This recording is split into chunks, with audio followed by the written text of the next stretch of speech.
The story of how one man came to own almost all the light and warmth in America is not a story about finding oil. It is a story about organization. When oil was first discovered, the industry was pure chaos. Thousands of wildcatters, small, loud, desperate, men were gambling their lives, digging holes in the ground, hoping to get rich. The oil market would boom one month, then bust the next. It was a giant mess. Then came a quiet, serious man who saw the chaos not as a challenge, but as a problem to be solved. His name was John D. Rockefeller. Rockefeller didn't want to gamble on the ground. He wanted to build a perfect machinist system so powerful, so efficient, that it could not be beaten. He wanted to take the wild, dangerous oil business and make it as predictable as counting change. His strategy was simple, brilliant, and ruthless. He didn't find the oil, he controlled the way the oil moved. By the time he was done, he was the only seller of oil in the world. He was the system, and he became the richest man in American history. This is the story of how a shy accountant built the most powerful monopoly the world has ever seen. Chapter 1: The man who would build the oil empire started with a simple, quiet job. John D. Rockefeller was a serious, careful boy. He learned early that his father, a traveling salesman and sometimes snake oil doctor, was always chasing a fast dollar. That life of risk and gambling terrified young John. He wanted one thing: certainty. When he was 16, in the 1850s, he got his first real job in Cleveland, Ohio. He worked as an assistant bookkeeper. This was the most important job he ever had. His job was to record every single penny that came into the company and every penny that left. He had to be exact or the company would fail. This is where he learned his first big lesson. Money is control. He learned that the system of the business, the counting, the planning, the organizing was more important than the product itself. He learned how small costs, saved every day, could turn into huge profits over a year. He saw that the best way to make money was not to guess, but to know. By 1859, something wild happened. Oil was discovered in Pennsylvania. Suddenly, everyone lost their minds. Men poured into the oil fields, digging wells like crazy. The price of oil shot up, then crashed, then shot up again. It was the ultimate, terrifying gamble. This was the kind of chaos Rockefeller hated. He had some money saved up, and he looked at the oil business with cold, calculating eyes. He saw that the problem was not finding the oil. The problem was what happened after they found it. The oil came out of the ground dirty and had to be turned into kerosene, the fuel used for light and heat. This process was called refining. Rockefeller realized that the people digging the holes were killing themselves by competing against each other. But the people who controlled the refining and the shipping, the logistics, were the ones who always won. He decided his first big move would be to completely ignore the gambling and focus only on the factory. He decided he would become a refiner. In 1863, Rockefeller found a partner, Morris Clark, and convinced him to put up $4,000. Rockefeller put up $2,000 of his own saved money. They opened their first oil refinery in Cleveland. Rockefeller wasn't looking for a quick profit. He was building the first organized part of the machine. His mission was to bring his bookkeeper's logic to the crazy, messy world of oil. He was ready to make the next move, locking down the most important cost in the entire industry: shipping. When John D. Rockefeller opened his first oil refinery in Cleveland in 1863, he wasn't just building a factory. He was building the first piece of a perfect machine. He didn't care about the wild stories of men striking it rich in the oil fields. He cared about numbers. He watched every barrel of oil, every cost, every penny. He worked longer and harder than anyone. He believed that if he could just make his refinery the most efficient in the business, he would win. He focused on tiny details. He hired smart people. He recycled waste products. Other refiners just threw away the parts of the oil they couldn't turn into kerosene. Rockefeller found ways to sell those waste products to make other things like lubricating oil or paraffin wax. This meant he could sell his kerosene cheaper and still make more money than anyone else. His business grew fast. Soon, he had more refineries, and he was making a lot of money. But he had a problem. His partners, his main partner, Morris Clark, was a good man, but he was afraid of taking big risks. He saw Rockefeller wanting to grow faster and bigger, and it made him nervous. Clark just wanted to make a steady profit and enjoy life. But Rockefeller wasn't in this for a quiet life. He saw the future. He saw an entire industry that needed to be organized and controlled. He knew he needed to be the one in charge. So, in 1865, Rockefeller made a bold and ruthless move. He went to his partner and said, "I want to buy you out. I want to buy your part of the business." Clark was surprised. They argued. The price was set. Rockefeller offered $72,500. It was a huge amount of money back then. Clark thought it was a fantastic deal and took it. With that handshake, Rockefeller became the sole owner of the largest oil refinery in Cleveland. He named his new company Standard Oil. He chose that name for a reason. In an industry full of bad quality oil and cheating, Rockefeller wanted his name to mean perfect quality and reliable. His oil would always be the same, always good. That was his promise to customers. But even with the best refinery, Rockefeller knew his biggest cost was still shipping. Imagine this. Hundreds of small refineries were all fighting to get their oil barrels onto the trains. They were all begging the railroad companies for space and a good price. This was a messy, expensive fight. Rockefeller saw that the railroads were the bottleneck. They were the gatekeepers. If he could control the railroads, he could control the entire oil industry. He quickly made a secret deal with the Lakeshore Railroad. He told them, "If you give me a special, lower price for shipping my oil, I will send you so much oil that you will make more money from me than from all the other refiners combined." The railroad, eager for Rockefeller's huge business, agreed. They promised him a secret discount, called a rebate. This was the start of Rockefeller's greatest weapon. He now had the lowest refining costs, and he had the lowest shipping costs. He was building a machine that no one else could compete with. He was ready to make his next move, using this secret power to crush every other refinery in Cleveland. John D. Rockefeller now had his weapon, Standard Oil. It was the most efficient refinery in Cleveland, and thanks to his secret deal with the railroad, he had the lowest cost to ship his oil. This secret railroad discount was called a rebate. Imagine all the other refiners in Cleveland paying $1 to ship a barrel of oil. Rockefeller, because he promised the railroad so much business, only paid 50 cents. The railroad was also doing something even more ruthless for Rockefeller. They were giving him a drawback. This meant that every time one of Rockefeller's competitors paid that $1 shipping fee, the railroad would secretly send a small part of that dollar back to Rockefeller. Rockefeller was making money on his own oil, and he was making money on his competitors' oil. This was not just business. It was financial warfare. Rockefeller knew he had to use this massive advantage quickly. He was tired of the messy, unstable oil market. He wanted to bring order to the chaos, and for him, order meant complete control. He started his campaign to buy up every single competing refinery in Cleveland. This aggressive time in history became known as the Cleveland Massacre. Rockefeller's strategy was simple, cold, and effective. He would walk into a competitor's refinery and present the owner with a clear choice. 1. Sell out. Take a fair price for your refinery right now, and join Standard Oil. You can keep your job and work for us. 2. Be crushed, refuse to sell, and we will use our secret railroad discount to sell our kerosene so cheaply that you will go bankrupt within months. Most of the independent refinery owners were shocked. They couldn't understand how Rockefeller could sell his oil so cheaply and still make a profit. They didn't know about the secret rebates and drawbacks. They tried to fight. They cut their own prices, hoping to survive the short war. But every time they lowered their price, Rockefeller could lower his price even more, because he was making money on the railroad deals. The independent owners quickly realized they were in a fight they could not win. They were competing against a financial machine that was built on a secret foundation of railroad power. The result was a total rout. In just 1 month, in 1872, Rockefeller bought 22 of the 26 competing refineries in Cleveland. He didn't just buy them for the equipment, he bought them to shut them down. He wanted to eliminate the competition and take over their customer lists. The entire oil refining capacity of Cleveland now belonged to Standard Oil. This was the core lesson of Rockefeller's empire. You don't need to invent the best product. You need to control the infrastructure that delivers the product. By controlling the railroad, he created a local monopoly overnight. But now, Rockefeller faced a new, much bigger problem. The entire nation's oil market was still wide open. He had to expand his machine without making his secret railroad deals public.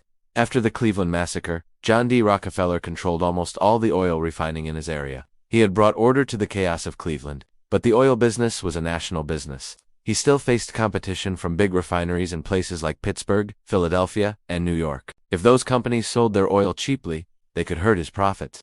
Rockefeller realized that to bring true order to the entire country's oil supply, he had to control the entire country's refining capacity. There was a huge problem, though. In the 1870s, laws were very strict about companies owning other companies, especially across different states. Rockefeller couldn't just go buy a refinery in Pennsylvania and legally merge it with his company in Ohio. The law made it too difficult to control everything under one name. Rockefeller needed a way to control all his different refineries in all the different states and make them act as one single, huge company, all while looking separate on paper. He needed to hide his real power. He and his team of lawyers came up with a brilliant, revolutionary, and completely sneaky legal idea: the Standard Oil Trust. We must understand what a trust really meant in simple terms. Rockefeller went to all the big refinery owners he had bought out, or was about to buy out. He told them, "You keep the official name of your company, but you sign an agreement. You will take all the ownership papers, the stock of your company, and give them to a small, secret group of people. This small, secret group of people were called the trustees. And who were the trustees?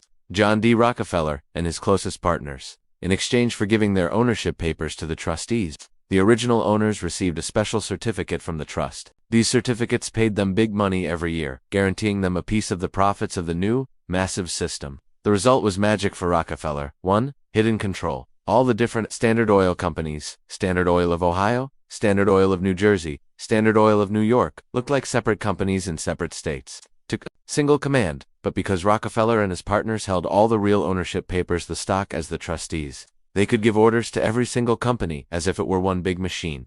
The creation of the Standard Oil Trust in 1879 was the birth of the modern monopoly. It allowed Rockefeller to wipe out competition across state lines and centralize his power in a way no businessman had ever done before. He no longer had a company. He had a system of systems. He now had the power to dictate the price of oil anywhere in the country. He could keep the price low to crush a small competitor, and then raise the price everywhere else to make huge profits. Rockefeller had built his perfect machine, but he realized that controlling the railroads wasn't enough. The chaos was still out there, and he needed a final, decisive step to guarantee victory. Chapter 3. John D. Rockefeller had created the Standard Oil Trust. He now controlled the prices and policies of oil refineries all across the country, making him the most powerful man in the industry. But there was still a huge problem that kept his machine from running perfectly: the railroads. Rockefeller's entire early success was built on those secret railroad discounts, the rebates and drawbacks. But relying on the railroads was dangerous and expensive for 3 reasons. 1. They were slow and messy. Moving heavy barrels of oil by train was inefficient. Barrels leaked, caught fire, and broke. 2. They were unreliable. If there was a flood, a snowstorm, or a railroad strike, the flow of oil stopped completely. Rockefeller hated anything that caused delays. 3. They were greedy. The railroad owners knew Rockefeller needed them, and they were always threatening to raise prices, even with the secret deals. Rockefeller hated having to negotiate with another powerful businessman. Rockefeller realized that to achieve the perfect system he dreamed of, he had to cut the railroads out completely. He had to own and control the entire path the oil took, from the ground to the customer. His solution was radical and required a massive amount of planning and money: the oil pipeline. Pipelines were simple. They were long metal pipes laid under the ground that used pumps to push the oil from the oil fields in Pennsylvania directly to Rockefeller's refineries in cities like Cleveland. This switch from train to pipe was the biggest move of his career. It was a business decision based on simple logic. Cost control. A pipeline cost a huge amount of money to build at first, but once it was finished, the cost of moving the oil dropped to almost nothing. He could move oil cheaper than any train could. Total reliability. A pipeline didn't strike, it didn't derail, and it didn't get stuck in the snow. It ran 24 hours a day, 7 days a week. It guaranteed the flow of oil, which was the key to his entire system. No negotiations. By owning the pipe, Rockefeller removed the railroad owners from the business. He was now the only seller of oil, and the only person who controlled the path the oil took. The moment Rockefeller started building the pipeline, the oil field owners knew the game was changing. If they didn't have access to Rockefeller's pipe, their oil was worthless, because they couldn't get it to market. This was the ultimate vertical integration. Rockefeller controlled everything, from the refining, the factories, to the transportation, the pipes, to the selling Standard Oil Trust. Rockefeller had built his own, separate, invisible transportation system beneath the ground. This system made him the only buyer of crude oil in the fields, and the only seller of kerosene in the cities. The entire American oil market was now forced to use his machine. The construction of the great pipeline system was John D. Rockefeller's final, perfect move. When the pipes were buried and the oil began to flow, the whole industry changed overnight. Rockefeller had cut the noisy, expensive railroad out of the oil business entirely. He now had the cheapest transportation cost in the world. This pipeline system gave Rockefeller 2 kinds of ultimate power: the power over the oil producers, and the power over the last independent refiners. Power over the producers. The oil producers, the men who dug the wells in Pennsylvania, were suddenly trapped. Before the pipeline, they could choose which railroad to use to send their oil to the different refineries. Now, Rockefeller's pipeline was the only efficient way to move large amounts of oil. If a producer did not sell their oil to Rockefeller, they had 2 bad choices. 1. Leave their oil sitting in storage tanks, hoping the price would go up, which rarely happened. 2. Pay the ridiculously high price of sending a few barrels on a leaky, slow railroad car.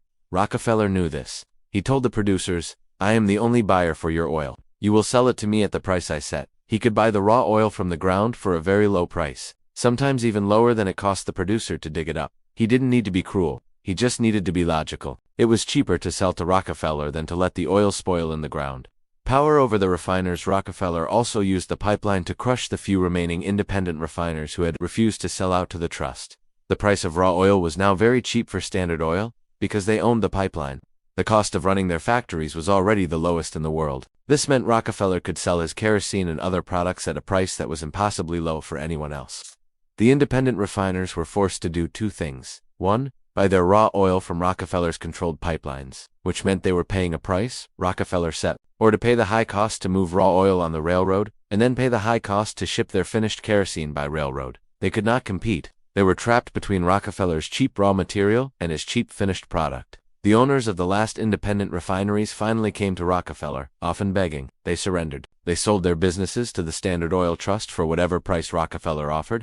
By the 1880s, John D. Rockefeller and his small group of trustees controlled about 90% of all the oil refining and pipelines in the United States. He had achieved what no businessman had ever done before. He had taken a chaotic natural resource and turned it into a perfect, predictable money-making machine controlled by the unseen hand of the trust. He had won the war. But the sheer size and hidden power of his empire were about to attract the attention of the one enemy he couldn't buy off. The American government. Chapter 4. By the late 1880s, John D. Rockefeller had won. His Standard Oil Trust controlled 90% of the oil business. He had brought a stable, dependable supply of kerosene to America. But the silence of the competition was finally broken by a loud, angry shout from the public. For many years, the average person was happy. Kerosene was cheap, clean, and always the same high quality that was Rockefeller's promise. However, people started to realize what the trust really meant. A trust means there is only one seller. And when there is only one seller, that person can do anything they want. They can raise prices whenever they feel like it, and the customer has nowhere else to go. The first people to speak out were the small, ruined businessmen. The oil producers, the men who dug the wells, told stories about how Rockefeller forced them to sell their oil for pennies. The independent refiners told stories of how their businesses were crushed by Rockefeller's secret railroad deals and his powerful pipelines. The American public started calling Rockefeller's business an octopus, a giant creature with long arms, reaching out to strangle small businesses and take money from every person who lit a lamp. This was not just about money anymore. It was about fairness and American freedom. The idea of one man having that much control over something everyone needed like light and heat terrified the country. People demanded that the government step in to stop this powerful hidden system. Politicians quickly realized that the biggest threat to the country was no longer a foreign army, but a private business monopoly that controlled the daily lives of millions of people. In 1890, the government took a major action. It passed a law called the Sherman Antitrust Act. This law was created with one simple goal: to break up large companies that were so powerful they stopped fair competition. The law said that any trust or corporation that was trying to be the only seller in an entire industry was doing something illegal.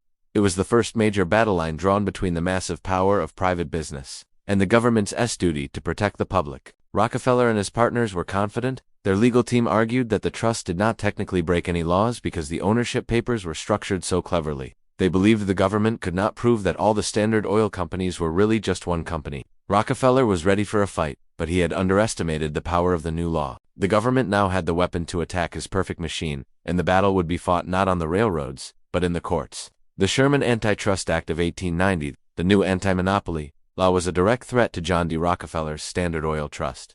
The law was clear. The trust was illegal because it stopped fair competition. Rockefeller knew he had to change his system immediately, but he had no intention of giving up control. He just needed a new, smarter, legal disguise for his empire. He turned to his lawyers and challenged them. Find me a new structure that lets us keep 90% of the oil business, but follows the letter of the law. The lawyers found a perfect loophole. They noticed that certain states had much friendlier laws for big companies than others. The state of New Jersey had a law that allowed one corporation to officially own the stock, the ownership papers of many other corporations in different states. This new legal structure was called a holding company. In simple terms, it was one huge parent company that officially and legally owned all the smaller companies beneath it. Rockefeller immediately began the secret work of changing his entire system. First, he formally ended the original illegal trust. The newspapers made a big deal out of this, saying, "The great oil octopus has been defeated." But the celebration was short-lived. Rockefeller simply moved the pieces of his empire into the new legal box. He created a single giant corporation, Standard Oil of New Jersey.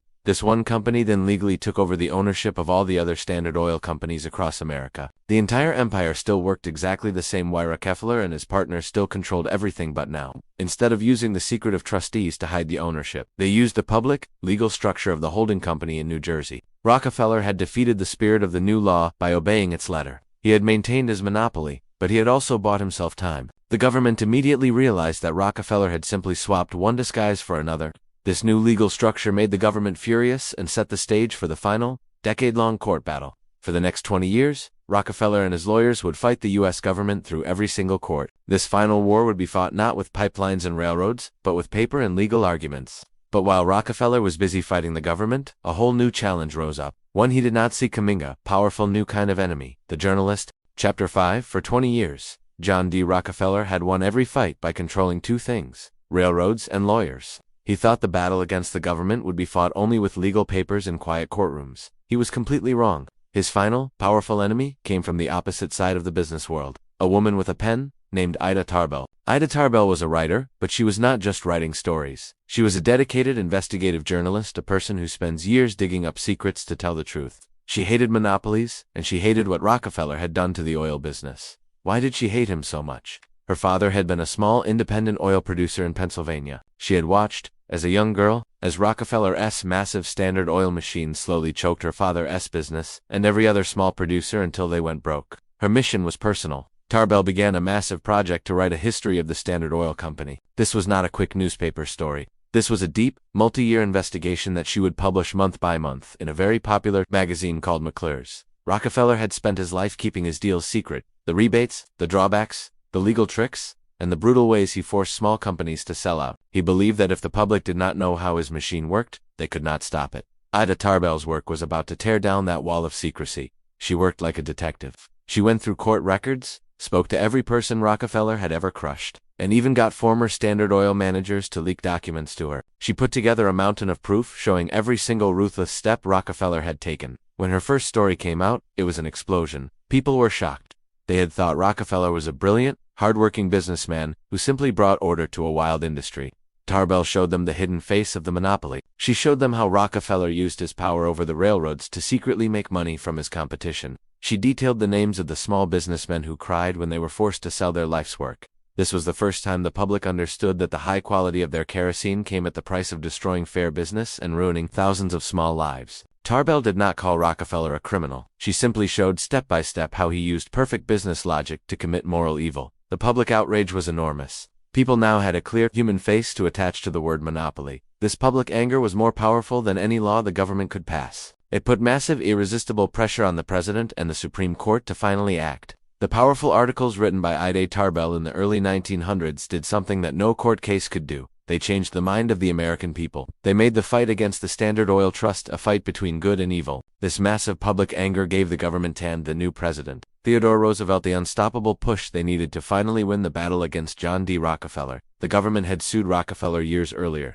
arguing that his new legal structure, the Standard Oil of New Jersey Holding Company, was still an illegal monopoly. But the case had moved slowly through the courts, blocked by Rockefeller's endless appeals and his very expensive lawyers. The Supreme Court, the highest court in the land, was now under immense pressure to make a final decision that would show the country whether the government or the oil giant was more powerful. In 1911, the Supreme Court delivered its historic ruling. The decision was unanimous. All the judges agreed. The court stated that the Standard Oil Company of New Jersey was indeed an illegal monopoly. The judges said that the company's entire history, starting with the secret railroad deals, the rebates and drawbacks, proved that its only goal was to unfairly crush competition and control the market. The court issued a revolutionary order. The Standard Oil Company had to be broken up. This was the end of Rockefeller's perfect machine. The ruling did not just tell him to stop selling oil. It ordered the destruction of the central brain of his empire. The one giant Standard Oil of New Jersey Holding Company had to release all of its ownership papers, its stock, and the 34 companies it controlled. These 34 companies, which controlled all the pipelines, all the refineries, and all the sales operations across the country, had to become completely separate, independent companies overnight. Rockefeller's system had been built on the idea of centralized control, one man giving orders to the entire system. Now, that one man was forced to create 34 independent competitors. This moment was seen by the public as a massive victory for fairness and the law. They believed the oil octopus had been killed. However, Rockefeller himself was not surprised, and he was not angry. In fact, he saw the breakup not as a defeat, but as his final, greatest victory. He understood the ultimate, hidden financial truth. The breakup made him richer than ever before. Chapter 6. In 1911, the Supreme Court ordered the destruction of the Standard Oil Trust. The government and the public celebrated, believing they had finally defeated the oil monopoly. But John D. Rockefeller and his partners did not panic. They understood a critical financial secret that the public and even the government missed. The breakup was not a defeat. It was a multiplication. Here is the simple financial truth. Rockefeller did not care about the name of the company. He cared about the ownership papers, the stock. When the Standard Oil empire was one giant company, Standard Oil of New Jersey, Rockefeller owned a massive amount of its stock. This stock was worth a lot of money, but its value was limited because the government was constantly suing the company and limiting its growth. When the Supreme Court ordered the breakup, the one giant company was forced to split into 34 completely separate, independent oil companies. These companies would eventually become famous names like Exxon, Mobil, Chevron, and Amoco. The breakup order simply stated, if you own 100 shares of the big company, you will now receive a proportional share of stock in all 34 new companies. Rockefeller received 34 different piles of ownership papers. Suddenly he was not just the owner of one giant, hated monopoly. He was the biggest owner in 34 different, competing, growing oil companies. This had a massive and immediate financial effect. 1. Diversification. His wealth was spread out, making it much safer. If one small company struggled, he still had 33 others doing well. 2. Competition. The 34 new companies were now free from the government lawsuits and were forced to compete with each other. This competition made them all work harder, invent new ways to grow, and find new oil. This made all 34 companies more valuable on the stock market than they were when they were one single, restricted company. The value of Rockefeller's newly diversified stocks shot straight up. His personal fortune exploded. The year after the breakup, John D. Rockefeller's net worth was officially reported to be over $1 billion.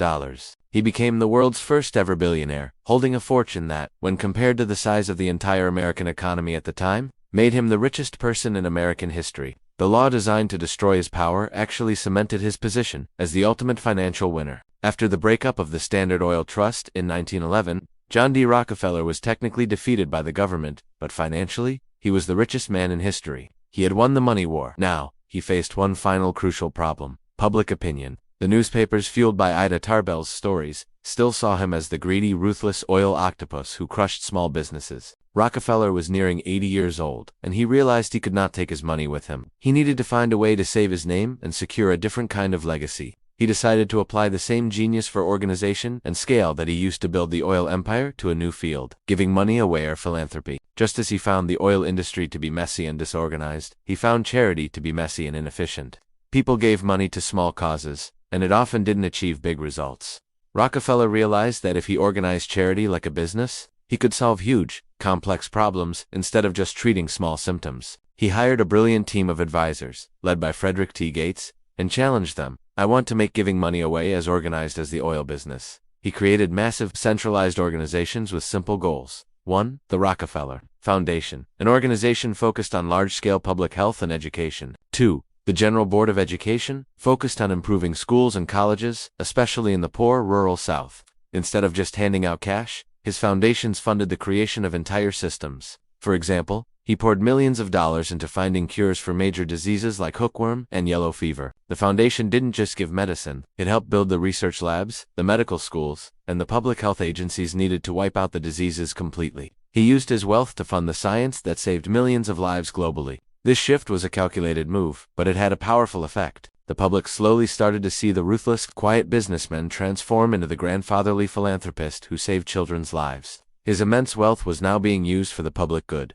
By the time he died in 1937, at the age of 97, he had given away nearly $540 million, an amount worth many billions today. The final lesson of John D. Rockefeller's life is complex. He built his empire by creating a ruthless, centralized monopoly, but he used the scale and organization of that wealth to solve some of the world's most complex problems. His life proved that control, systems, and perfect organization can be used for both ruthless domination and global good. He taught the world how to organize wealth, whether you organize it to crush competition or to cure disease. Chapter 7. The world knows John D. Rockefeller as two men: the ruthless oil octopus who ruined small business, and the kindly grandfather who funded hospitals and cured disease. These two images seem to fight each other, but for Rockefeller, they were the same. He believed that efficiency was a moral good. When he saw the chaotic oil industry, he brought order to it by building the Standard Oil Trust. When he saw sick people suffering from diseases like yellow fever, he saw a chaotic public health system. He decided that just giving money to small charities was not efficient. It was like fixing a leaky roof with a handful of penny cents didn't solve the real problem. He approached charity like an engineer. He said, if we are going to give money, we must make sure that money solves the root problem and does the most good possible. He built his massive foundations like the Rockefeller Foundation to be highly organized machines. He hired experts, scientists, and doctors. He demanded that they create a system for curing diseases, just as he created a system for moving oil. His goal was not just to help one sick person. His goal was to eliminate the disease for everyone, forever. This final principle is the Rockefeller principle of controlled giving. It means that even when he was giving away money, he was still focused on scale and control. He didn't just give money to a local school. He funded the creation of entire new ways of teaching, new ways of researching, and new ways of delivering medicine. He created the modern university system and the modern medical research system in America, applying his business logic to solve society's largest problems. He was criticized for taking control of education and science, just as he was criticized for taking control of oil. But the results were undeniable. His system of giving money away was so successful that it created the model for every major global charity and foundation that exists today. The full story of John D. Rockefeller teaches us that whether you are building a business or helping humanity, organization and control are the greatest forms of power. He was the ultimate system man, and he changed the way the world is lit, the way people move, and the way doctors heal.